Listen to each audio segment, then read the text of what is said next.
বাংলাদেশ বিমান বাহিনীর আধুনিকায়ন ও জাতীয় আকাশ প্রতিরক্ষা জোরদার করতে বড় পদক্ষেপ নিতে যাচ্ছে সরকার। চীনের তৈরি ২০টি J-10CE যুদ্ধবিমান কেনার প্রক্রিয়া শুরু করেছে বাংলাদেশ। এই J-10CE যুদ্ধবিমানটি আন্তর্জাতিক অঙ্গনে আলোচনায় আসে চলতি বছরের মে মাসে, যখন ভারত-পাকিস্তান সীমান্তে উত্তেজনার সময় পাকিস্তান এই বিমান ব্যবহার করে ভারতের রাফায়েল যুদ্ধবিমান ধ্বংসের দাবি করে। যদিও ঘটনাটি স্বাধীনভাবে যাচাই করা সম্ভব হয়নি, তবুও তাতেই J-10CE বিশ্বজুড়ে আলোচনায় উঠে আসে। এবার সেই মডেলের যুদ্ধবিমানই নিজেদের করতে যাচ্ছে Bangladesh. Colour expert, George sap এবং মাইল্ড অন হ্যান্ডস টেকনোলজি সমৃদ্ধ অরিক্স ক্রিস্টাল ওয়াশ আপনার লন্ড্রি এক্সপার্ট। চীনের তৈরি ২০টি J-10CE মাল্টিরোল যুদ্ধবিমান কেনার সম্ভাব্য ব্যয় ধরা হয়েছে প্রায় ২২০ কোটি মার্কিন ডলার বা বাংলাদেশি মুদ্রায় যা প্রায় ২৭,০০০ কোটি টাকারও বেশি।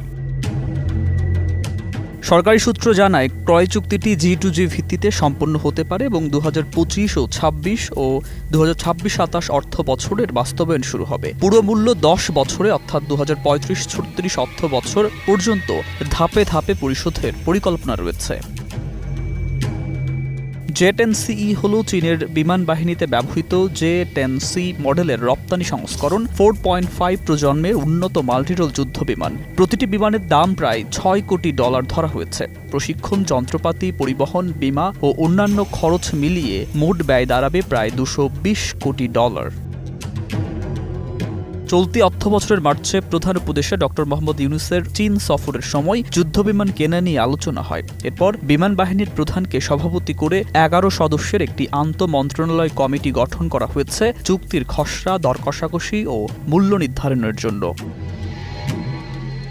Bangladesh institute of peace and security স্টাডিজের president major general of ANM Moniruzzaman বলেন, বিমান বাহিনীর আধুনিক যুদ্ধবিমান কেনার সময়ের দাবি হলেও ভূ রাজনৈতিক প্রভাবও গভীরভাবে বিশ্লেষণ করা জরুরি, বিশেষ করে যুক্তরাষ্ট্র চীনের বর্তমান টানাপোড়েনের প্রেক্ষাপটে।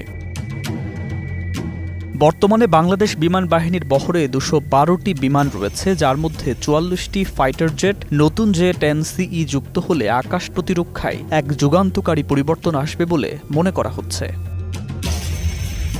সুকান্ত সরকার, ২১ টেলিভিশন।